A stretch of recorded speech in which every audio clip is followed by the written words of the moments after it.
Okay, welcome back. Just over a month ago, many of us made resolutions, of course, to change things about our lives, such as fitness, bad habits, bad relationships, bad jobs. But if you haven't been able to make progress towards real change, guess what? You're not alone.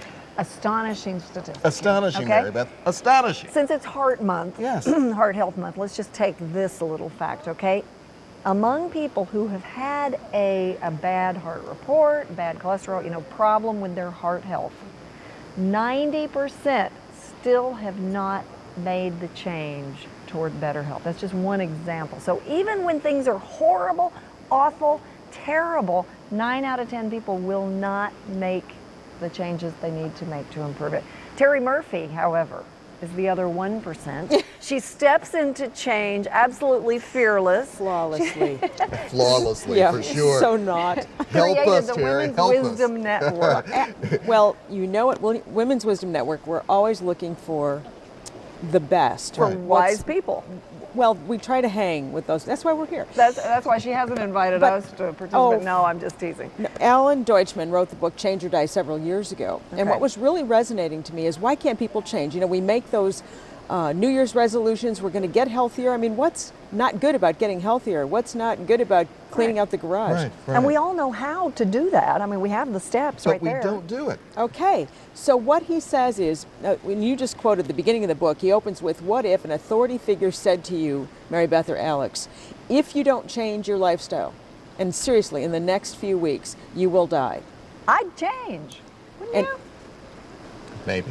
No, Yes. nine out of 10 Wow. people do not change. Why And when you not? quoted that, they had already had heart transplants, heart, angioplasties. They do not change. And even if they've had stents put in, and part of the problem is it's not that we don't want to change, but we don't know how to change. Now, what do you mean by that? We don't Well, know as how. children, you've got little Miss Abby, it's a behavioral thing. Okay. And as we get older, after 30, a little bit later for women, we don't use the brain fitness anymore. So it's harder for us to change. And we kind have- of get into a rut and it's hard to it's jump just out of that we're ditch. in a comfort zone.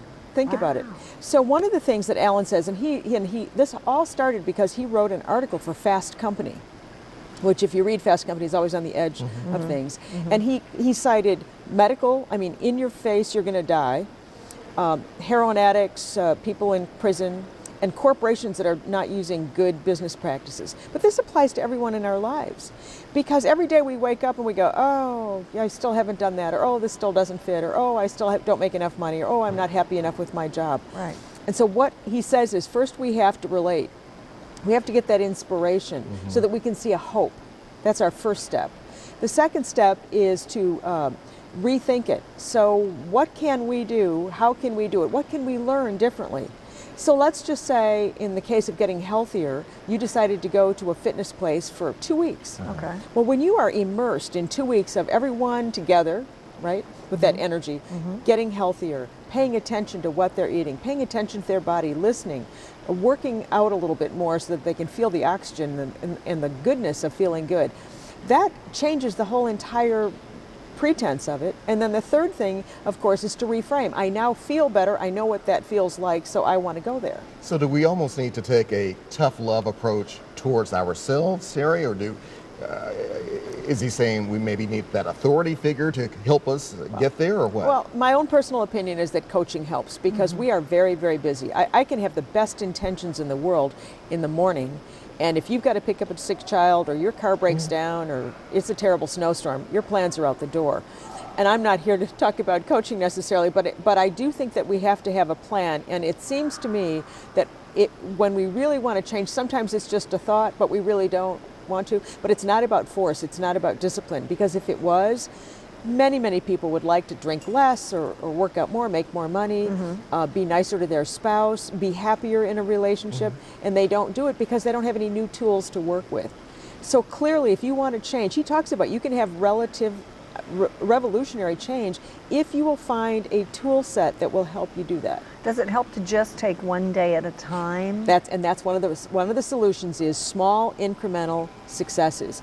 We look at losing 20 pounds and we're like, oh my God. Right. If you can lose 1 and then 2 and then 5, it starts to give you that confidence. You inspire. Side this way, and it's just a small decision. It may be Big Mac or grilled chicken. Which one do you choose? Exactly. So But small. we are energized by success.